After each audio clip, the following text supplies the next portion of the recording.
Donc, Nicolas Guy-Turbide, aujourd'hui, tu reçois une bourse de la Fondation de l'athlète d'excellence et l'Auto-Québec. C'est pas ta première bourse. Comment tu te sens de voir que l'Auto-Québec est derrière toi? Mais écoutez, l'Auto-Québec est arrivé, justement, a décidé de me supporter au bon moment, juste durant...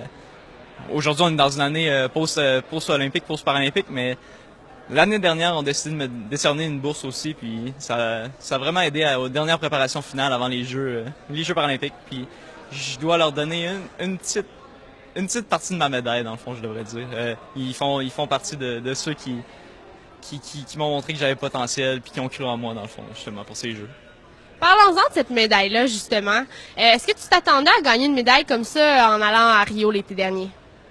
C'est sûr qu'on envisageait la possibilité que j'avais une chance de podium, mais je suis arrivé à Rio sans aucune ambition. Dans le fond, je m'avais pas donné de but final à la fin. Puis je me suis dit, je vais y aller jour pour le jour.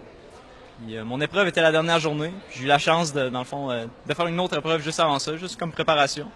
Puis je me suis qualifié pour la finale de cette épreuve-là, ce qui était une surprise complète pour moi puis mon entraîneur, vu que mon entraîneur m'avait donné un entraînement pour la soirée, donc pour me préparer pour mon épreuve principale. Puis finalement, ça m'a juste donné plus d'expérience puis préparé pour la grosse journée. Comment tu as réagi quand tu as finalement touché le mur et que tu as vu que tu étais médaillé?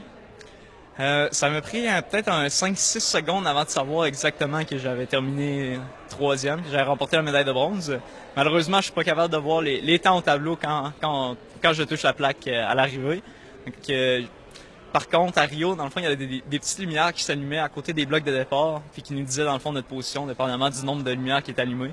Donc, le premier instinct que j'ai eu, c'est, dans le fond, m'accrocher au bloc, regarder sur le côté, puis voir combien de lumières j'avais d'allumées, si j'en avais d'allumées. Donc, quand j'ai vu que j'avais 3 belles lumières pour une médaille de bronze, vraiment, c'est là que toutes les émotions sont sorties. J'imagine, puis t'avais, en fait, ta famille, j'imagine qu'ils te suivaient, ils suivaient tes performances là-bas? Oui, ma famille me suivait.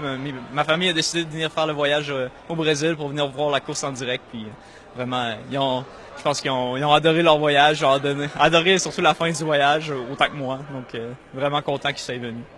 Là, maintenant, qu'est-ce qui s'en vient pour toi dans la prochaine année? Dans le fond, cette année, c'est notre année championnat du monde. Donc, on a une compétition au début d'octobre. Donc, pour nous, c'est très loin dans notre saison. Donc, pendant l'été, on va continuer à s'entraîner, aller faire de l'entraînement en altitude, puisque notre compétition est à Mexico City, où c'est pas à l'altitude normale. On n'est pas habitué, on doit adapter notre corps. Donc, vraiment, c'est encore une grosse année, même si c'est une année post-paralympique. Merci beaucoup, félicitations. Ouais, merci.